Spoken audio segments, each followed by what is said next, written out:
Hello and welcome to the 27th episode of the Unlimited Opinions podcast. I'm Adam Bishop. I'm Mark Bishop. And as always, we're reading Anthony Kenny's A New History of Western Philosophy, and today we are looking at the chapter about ethics in the early modern philosophy period. What do you think of this chapter? I enjoyed this a lot better. Yes, did you? Yeah, I think it's a little bit more, almost a little bit more practical, Mm-hmm. and their thoughts of a moral philosophy, Yeah. a philosophical system, as opposed to other endeavors or interests or discussions. I think isn't the next one political philosophy? Yes. Yeah, that's where So we're getting into the really kind of practical applications of this sort of philosophy. Yes. With, how to live your life, and then next chapter with how the to tell everybody else to Yes. live their lives. Yes, exactly. Should we get right into casuistry? Casuistry? Casuistry? Is that how you pronounce that? That is when you study that little instrument that you blow into and hum. Oh, No, that's not it. no. Casuistry. Casuistry. I thought it was casuistry. Casuistry? Casuistry. I thought it could be. But it's Casuistry. Kazoo. Casuistry. Like Casuistry? like that? Like a kazoo? That was my kazoo invitation. Yeah, that's That was fantastic. pretty Thank you. So casuistry. So there's kind of this very big... I think it's casuistry. Casuistry? I don't know. Should I say casuistry? I really have no idea, All but right. I don't think it's casuistry. All right, I'm going to say casuistry. All right. So Anthony Kenny kind of starts off this chapter. And then wait a second. Did you say it's... our discussion is guided upon a new history of Western philosophy. Yes, that was the first thing I said. You mentioned Anthony Kenny, but did you mention the title Yes, of the book? that was the first thing I said after we introduced ourselves. Okay. So casuistry. Yeah. So first, Anthony Kenny kind of introduces this section, kind of talking about, the Council of Trent, what that kind of meant for ethics, really the subdivision into two different types of sins, mortal sins and venial sins. So it's not so much that people are looking at, what exactly is a sin. They're more Isn't looking it at venal? venial. Is No, it venial? venial. I was pronounced a venal. Yeah, you're wrong. Talking to your mic. You're talking like way out of your mic. So going from like this point forward, most of these like philosophers are trying to look at, more so what type of sin everything is, what level of sin, how sinful something is. Mortal sin being a more serious sin, venial sin being less important of a sin. And so that's where we get into casuistry. And so casuistry is really the practice of looking at things kind of like on a case-by-case basis, and kind of applying your moral principles to determine whether a particular decision is right or wrong.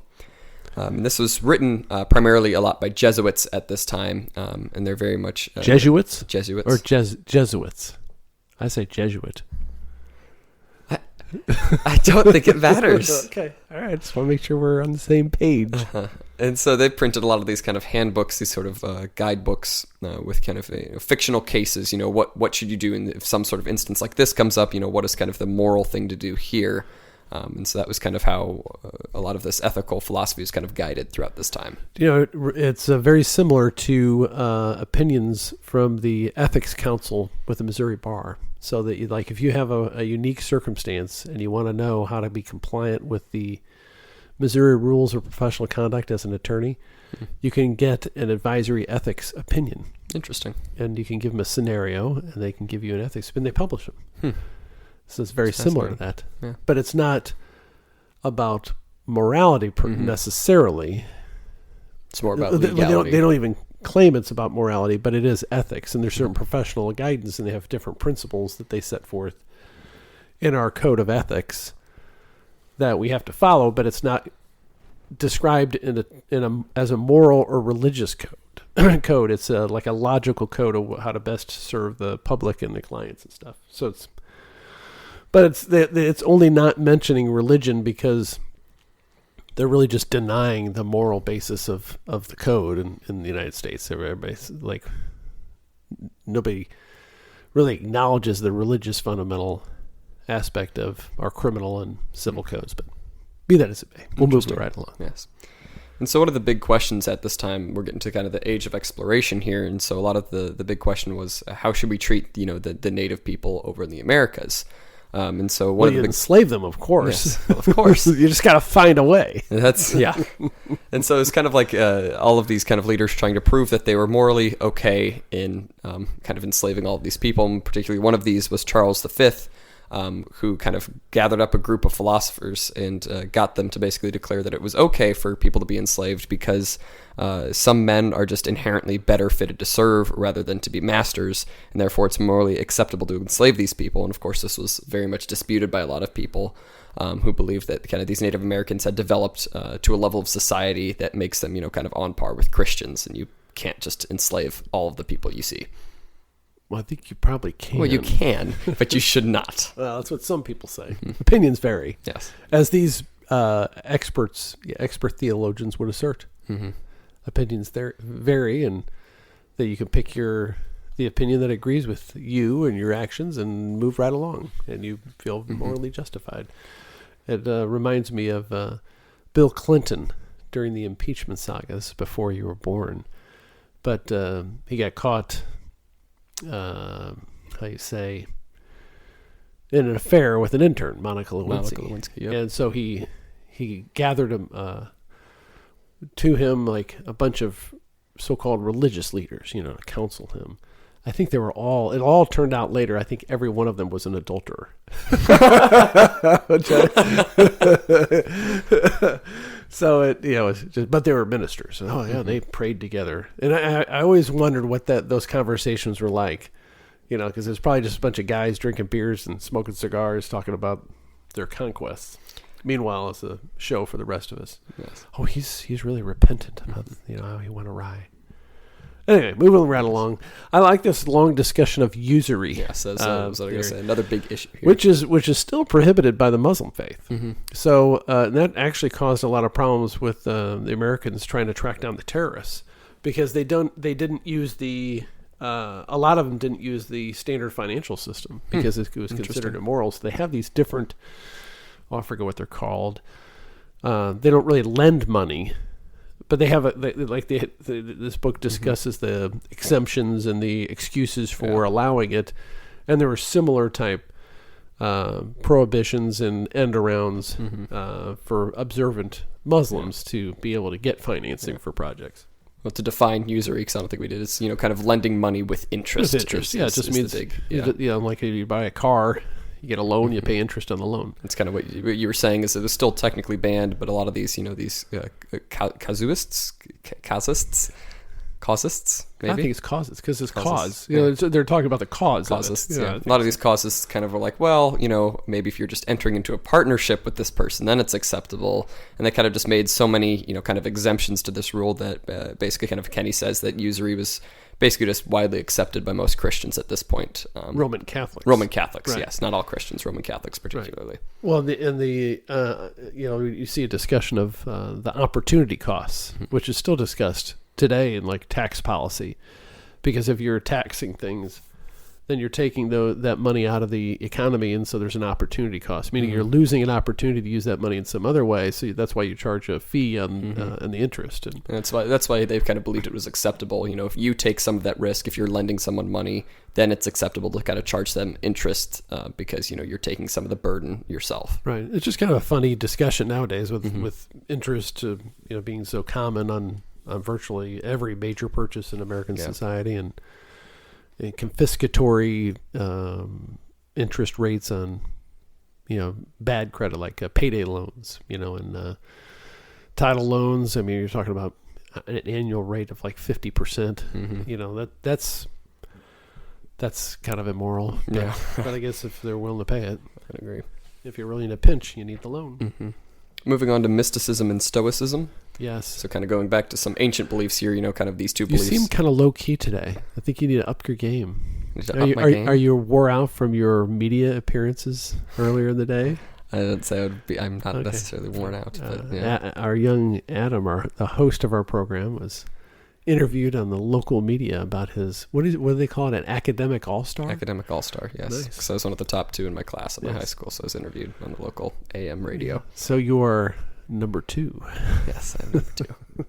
It's, if I am a little low-key, it's probably more so that I went to the urgent care yesterday, found out I perforated my eardrum, so there's a hole in my eardrum, still kind of recovering from that because I went tubing in Branson, hit my head on the water, and probably popped the hole right in my eardrum. That was... That was like a very dangerous outing for the young group of men. One ends up Yes.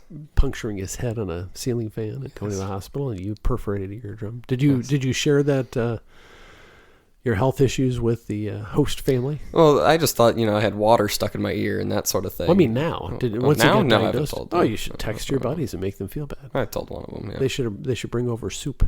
Yeah. One of them suggested I sue Colton, so said me and Jack should partner together and sue Colton together. I will not take that case. No. You're on your own, it's man. Unfortunate. You assumed the risk. Careening about a large lake on an inner tube at high speeds behind a speedboat. You've assumed jet ski when I hit my head. Was it jet ski? That's even stupider. Yes. Back to mysticism and stoicism, these two sort of ancient beliefs that kind of go hand in hand that really kind of should kind of have to face suffering in order to find true happiness. The first of these Stoics was St. John of the Cross, and he really believed that we must first suffer and have nothing to eventually find pleasure and find everything. So he's very much kind of extreme in his views. We have to kind of face the worst of the worst to actually get anything in return. We have to be completely destitute to eventually prosper. Bet you'd be a fun guy to hang out with and drink a beer, I think. You think so? No, not at all. He'd be like, punish me. How dare you tell a joke? I need to suffer. I just laughed at that stupid dad joke. Now I'm going to hell. I must punish myself some more. So Descartes was kind of followed a similar train of thought, was a little more lenient. He kind of set up 3 rules for kind of a good moral code. The first, obey laws and customs of the country. Second, be resolute in action once you have taken a decision. And third, conquer yourself rather than fortune. So kind of the first. I like the latter two. Mm-hmm. The first one, it kind of depends on the customs. Yeah, that's right, true. Doesn't it? He also kind of lumps Christianity into that first rule. So follow the rules of Christianity, follow the ruls of your country first. I guess that makes sense if you're in various lands that have different Christian denominations, and you're just saying, well, you got to observe the local customs with regard to the worship of the one true God or something. Yeah. But if you go to some foreign land and they do all sorts of crazy evil things, well, it's when in Rome. Give me my hacksaw. The second rule I really like. Once you've decided that you're going to do something, you have to actually do that. It's one thing to just say you're going to do good things, and it's a completely other thing to actually do good things. I think that's very important to living a moral life, is to actually go out and take action on your decisions. Well, when you decide to, as was it Napoleon said, when you if you're going to take, is it Florence? No. Take Vienna. It's referencing. Yeah, it's a famous quote. He said, I think it's maybe Vienna. If you're going to take Vienna, take Vienna. So there's no half measures. Exactly. And that third rule is also very good. Not necessarily just kind of pursue these material things, but to really look inwards almost, see what's wrong with you, see what you need to change about yourself first before, kind of change the world, I guess you'd say. I'm slowly plowing through one of my, I think, 12 or 13 half-finished books, and one of them is Jordan Peterson's 12 Rules of Life, and he's a big proponent of that. Get your own house in order, get yourself in order before you start talking about conquering the world or complaining about the world. Fix what you can, what's under your direct control. Like, it's a very good book. Yeah. I recommend it so far. All right. Descartes was also a very big proponent of reason, too. He believed that reason... Really? I didn't know that. That's like his thing. Yeah, I know. Right, okay. Yes, of course. You should have said, as we know. Yes, well... So he believed that reason really is the determining factor in ethical actions. We have to really reason our way through our decisions, not so much, there's not so much the mystical side of things, there's very much the reason side of, what actually is the best decision for us to take. He also believed that we must understand the bodily causes of our passions to overcome them. And here he uses this word generosité, which I think is just French for generosity. But Kenny, sounds like it. Yes, but Kenny kind of says, it doesn't really have this an English equivalent because except for generosity. Well, not in the way that he's using it, because he uses it to kind of refer to the man, the ideal man who has kind of got his life in order, kind of separate from the world. He's really kind of conquered his own passions. He knows a lot about what he wants, what his goals are for the future, and he's not too focused on what's going on around him. He needs to focus on himself first. Yes. Yes. Good Anything else? explanation. Yeah. No, that's good. Moving along to Pascal. Pascal against the Jesuits. So I believe that there's this big debate about lying and when you have to tell the truth at this time. So really kind of this debate is ongoing, don't you think? I mean, I think we've had discussions about these types of just in our personal lives, like when is it okay to lie? I know what the context was. It was the axe, yeah. No, just recently. The vaccine question. So if because they're talking about withholding the information or having your own secret partial message. Well, I guess we should probably introduce that before you use your example. So kind of the big question was, a lot of the times, a lot of people believe that it was morally okay to lie, if you're protecting an innocent third party. And with this, one of these people kind of expanded this idea of equivocation, in that, you can kind of hide, part of the truth, if you can say, I'm trying to find Father Henry Garnett, or Garnet, maybe. Yeah, Garnet, maybe. So these French mental reservations. So you believe, if somebody's coming to your house and asking, if there's a criminal in your house, you can say, well, there's nobody in this house. That's technically a lie to that person, but you're kind of mentally reserving this other part of your message. There's nobody in this house that I am bound to tell you about. Is that kind of the equivocation, this extended part of the truth that you're withholding from them? It's like when you say, no, there's nobody in this house that you know of. Yeah, but you're not saying that, that's the unspoken part of it. Well, that's not a lie, because I was thinking. Yes, it's the mental reservation. Yeah. But you're obviously trying to mislead them, so it's just a dodge. It's a dodge of the moral question of whether it's okay to lie in those circumstances. Well, I didn't lie. I didn't tell him the thing that makes it true. Yeah. Exactly. Which is my mental reservation. I reserved that to tell him at some later date, or never. And so that that brings up my example, which is if I go into a store and I have not been vaccinated, well, I'm not going to say that. As far as the audience is concerned, I have not been vaccinated against the dreaded COVID-19, SARS-CoV-2, otherwise known as the Chinese flu. Accurately described as a Chinese flu. Actually, it's not a flu, but so I guess I shouldn't say a Chinese flu because it's coronavirus, which is not influenza. In any event, I digress.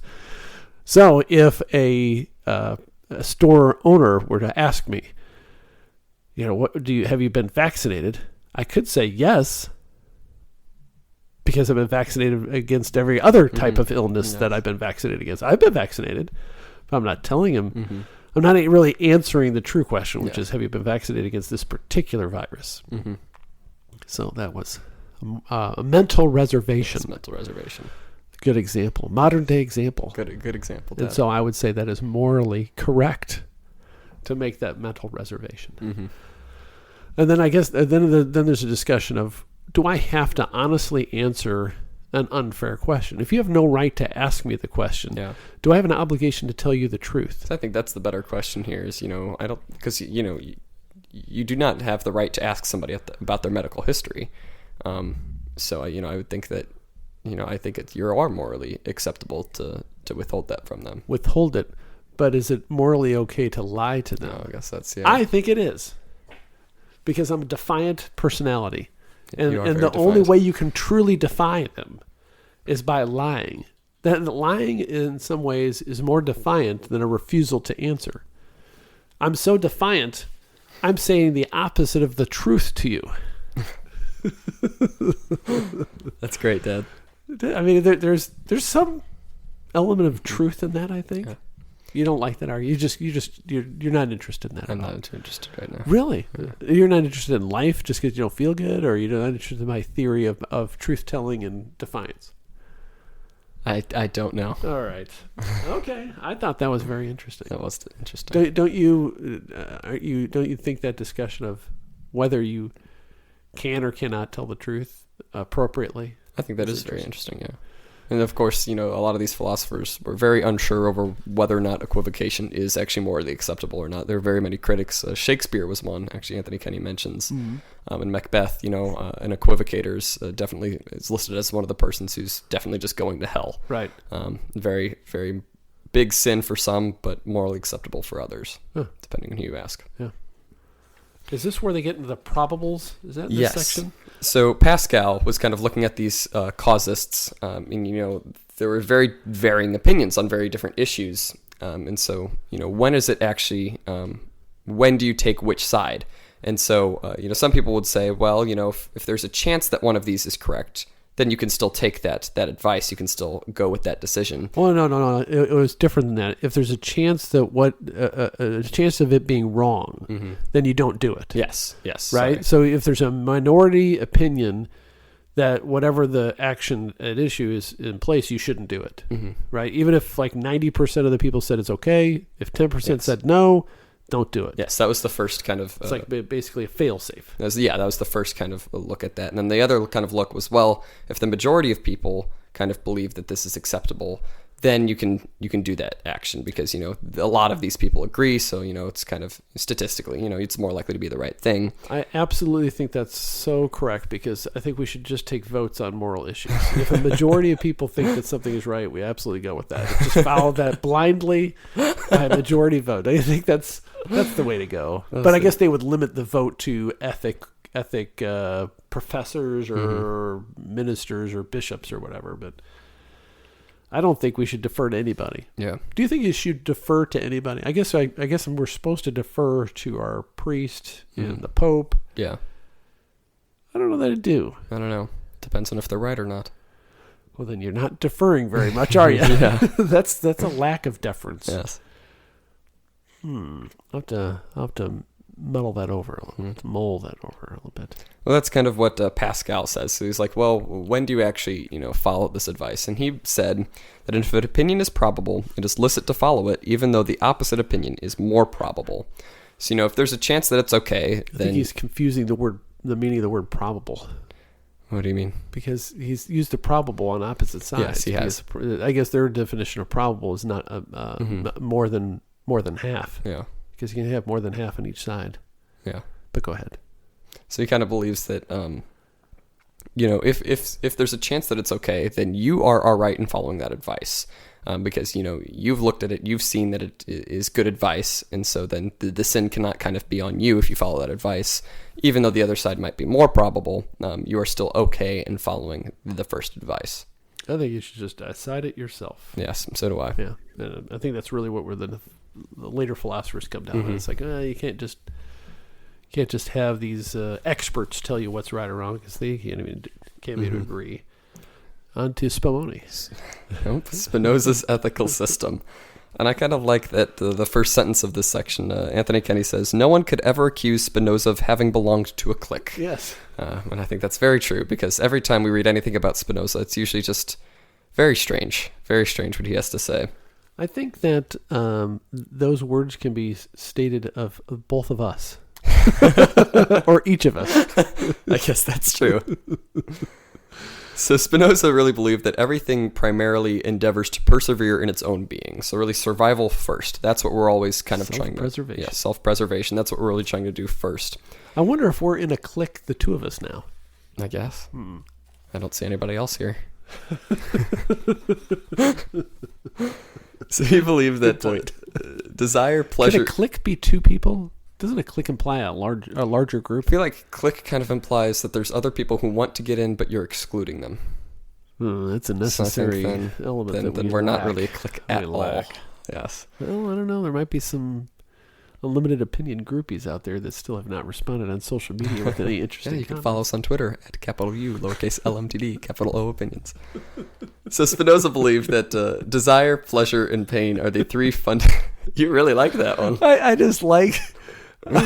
how I could never repeat the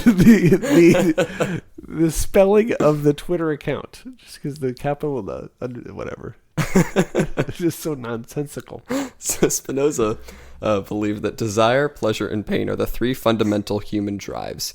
So everything else kind of flows from that. Every other emotion we feel, every other desire stems from desire, pleasure, and pain. He really discussed Spinoza for a long time, which I didn't think was really necessary. But can we move on to Hume, or do you want to talk about Spinoza? I want to talk about Spinoza a little bit more. All right. Because knock yourself out. Yeah, so he believed, he did also place a lot of emphasis on reason, but he believed in it in a different way. It's not so much reason just for yourself to make the right decisions. He believed that people who truly use reason to the fullest extent want the good of humanity just as much the good of themselves. So it's not so much that you're only trying to strive to make yourself exist. You know, if you truly use reason in determining your actions, you have to look for everyone else as well. Yes. Good explanation. Thank you. Appreciate it. And then he also kind of goes into his more, kind of mystical side of things. We talked about this earlier in his idea of, kind of nature as being God, and everything that kind of exists in the world is just God. So he really believed that the more we increase knowledge of nature, the more we rejoice. So we really find happiness in God, which is nature, which is the world. So I guess just increase your understanding of how the world functions, and then you'll just be happier. Yeah. I should point out that I was interested in his discussion about the ethical system with regard to his belief in determinism, where essentially he's advocating for you to determine your actions within a deterministic system, which is like a man closeting himself in a room within the prison. So like the prison is out there and you can't get out of the prison, so you're not free. But you decide to limit yourself even further into a room of the prison, and therefore you are free to choose that you're within the room of the prison, because you could choose to go out of the room, but you're not. You're within the room. So that's I think that was kind of an interesting thought, and maybe the only way you can have a fusion of determinism and free will. Is that where he kind of talks about the passion of fear? I don't know. Yeah. Well, that's where he says, if to be free, we must remove the passion of fear, because he kind of believed that, we're all kind of very much too afraid of death, too much afraid of the future, and that's kind of where he works in his determinism. If we kind of realize that, everything's kind of just going to happen anyway, we shouldn't be afraid, and we should just be able to make our own decisions, knowing that the decisions have already been made in the grand scheme of things. No, it's a little bit different. It's that discussion follows the general discussion about making choices within the existing system of deterministic reality, and then he's basically saying, well, you shouldn't be mad at people. You shouldn't hate people because they aren't really choosing to be bad to you, because it's all determined by God. So deal with it, and don't be so emotional. It's really a robotic philosophy of life. And just divorcing yourself from any emotional reaction to the reality that God has subjected you to, and you just deal with it. I mean, isn't that really what he's saying? Yeah. Moving on to Hume on reason, passion, and virtue. So he really put a lot of emphasis on passion, so much so that he believed that reason really has no place in deciding right and wrong. Because he believed that, we only have these passions, and passions can only be conquered by stronger passions, not by reason. We can't reason our way through decisions. We just kind of have to replace this passion that we don't want with a passion of calm, essentially. Because that's what he really says. That's what he really kind of boils it down to, is that, he says, well, these other philosophers that are talking about reason, they're really talking about this different passion, this passion of kind of, quiet of the heart, the passion of kind of tranquility to make these decisions. It's not really reason, just a stronger passion. Oh, yes. I guess he's just calling reason passion. Yes. Quiet passion. And he also goes back into the pleasure and pain side of things that we got from Aristotle, and that, kind of the virtues give us pleasure, the vices give us pain. And then he also goes into this talk about justice, and that justice is an artificial virtue based on utility. So very much, kind of what's the best for the greatest amount of people, that's the action we should take. That's utilitarian, justice. And that is not justice. That you have to have individual rights preeminent, because you end up with a completely unjust society if all you care about is society writ large. It undercuts and undermines the value of the individual and the morality of the individual every time.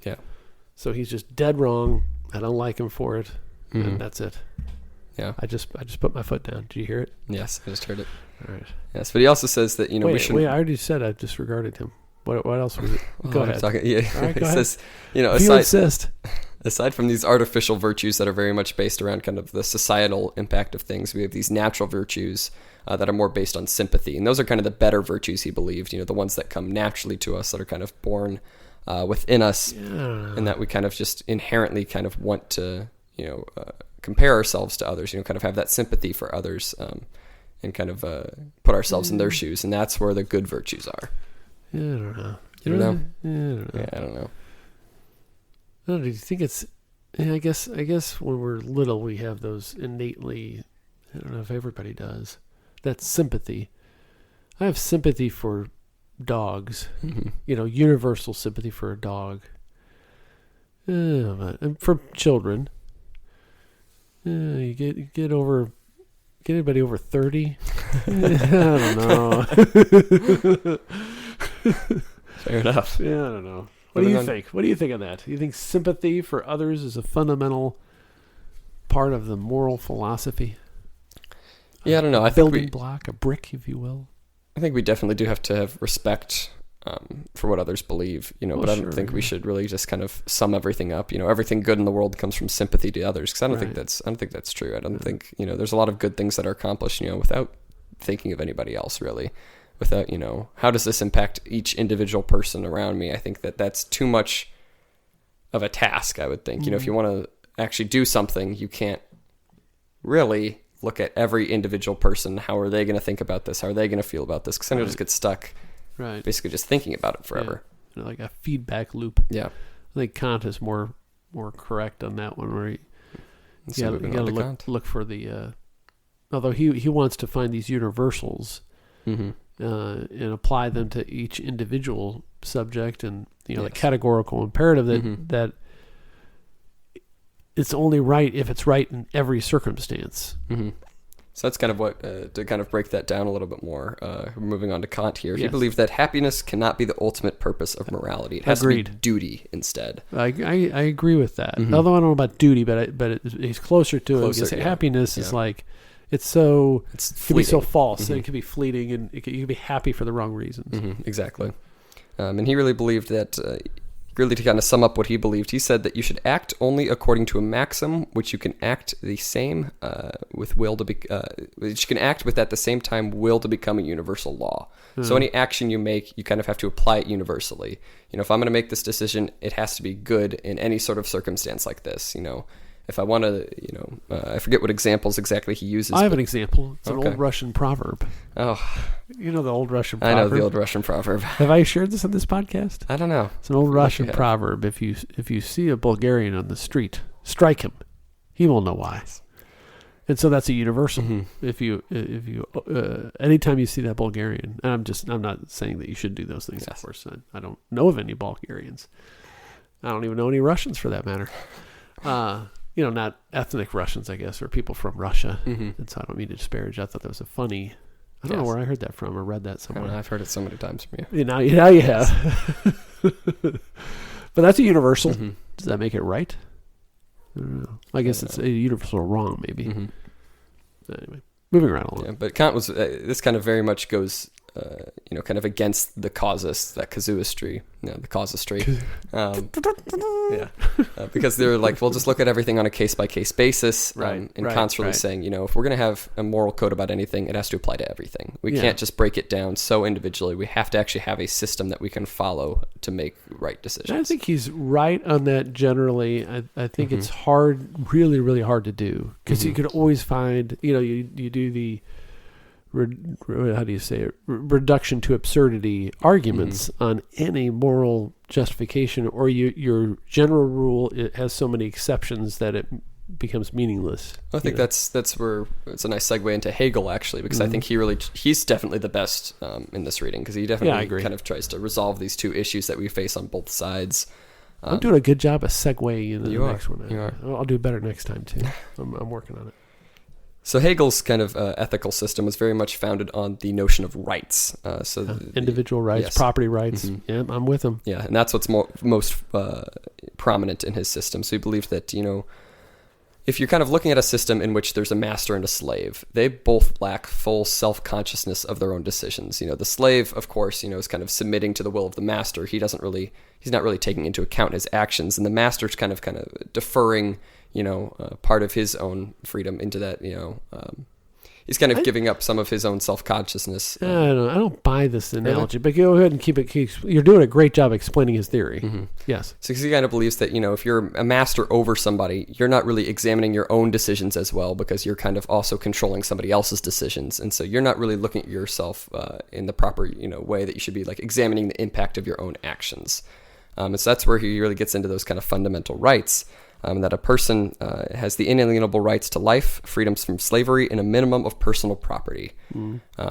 It's really, for any good society to function, it has to have those three rights guaranteed to all members of that society. Yeah, very similar to the everybody has a right to life, liberty, and the pursuit of happiness. That type of Declaration thing. of Independence. Yeah.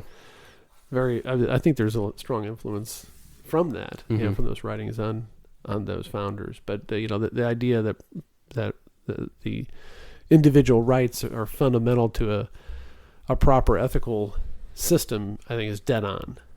Because if you don't have a value for the individual, it glosses over the morality as it applies to people, to individual people, and morality has to be individual based upon that person and those circumstances the person faces or is being faced with. And so he really believed to kind of bring into that synthesis part where he's kind of trying to bring in both sides of this big debate here. He says that morality is related to duty and righteousness to virtue. So what he's kind of saying here, if you want to be a moral person, you do have to look at that duty, kind of the ultimate, overarching kind of impact of your actions. Is this universal? Is this something that is universally good? If everybody made this decision, would the world be a better place? And if you also want to kind of advance in your own kind of life, bring happiness to yourself, you have to be an upright person. You have to kind of follow with that sort of sympathy kind of line, treat others almost kind of the way you want to be treated, act, help others out, that sort of thing, where that's the kind of the case-by-case basis sort of thing, while still following that kind of overarching universality sort of deal. Yes. And this is where I really agree with Hegel here, is that, you have to kind of follow these two things. Another big part of his kind of system here is that, good purpose is essential for an action to be good. So your intentions always have to be good for your action to be good. Right. And then he also places a lot of emphasis on the ultimate motive. So, where you're trying to get your end goal, are you just trying to get into a position of power, or you're actually trying to make things a better place? And that's really how we determine whether our actions are ethical. First, that overarching ultimate motive. And then secondly, kind of your intention in that action. Are you actually trying to help people around you? Right. And it's an important distinction that people kind of gloss over. They think intention and motive are the same. But like giving another legal example, in criminal law, you may intend to punch somebody, but it's your motive that's separate. You may have an overarching motive. Maybe your motive is to help another person out or whatever, but your intention is to strike somebody. But your motive is whatever the overarching goal or purpose of what you're doing, as opposed to your intentional conduct. So it's kind of like, my intention is to help this person out in the workplace, but then my overall motive is to get them to kind of owe me a favor to do something for me in return. That sort of thing. That's right. Yeah, which is always good. It's good to do.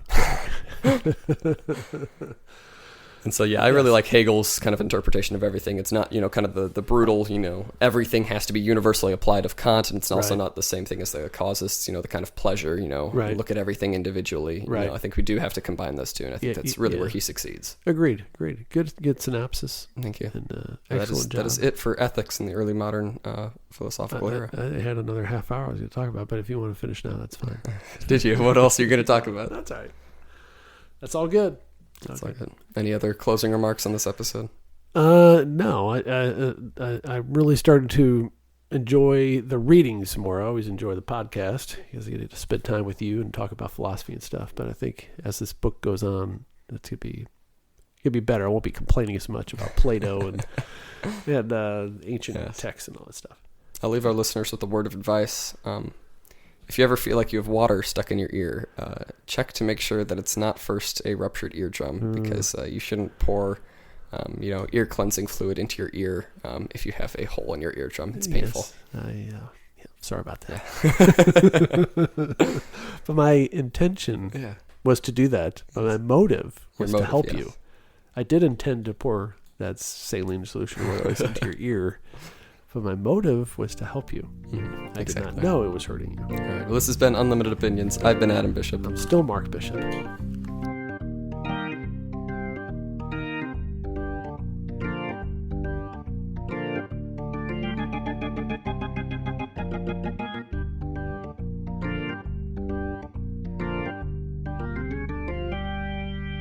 Hopefully my ear will be better by next time. Yeah, it could. It's weird with these headphones on because I can't really hear too well on my left ear. Oh, yeah. It's funky.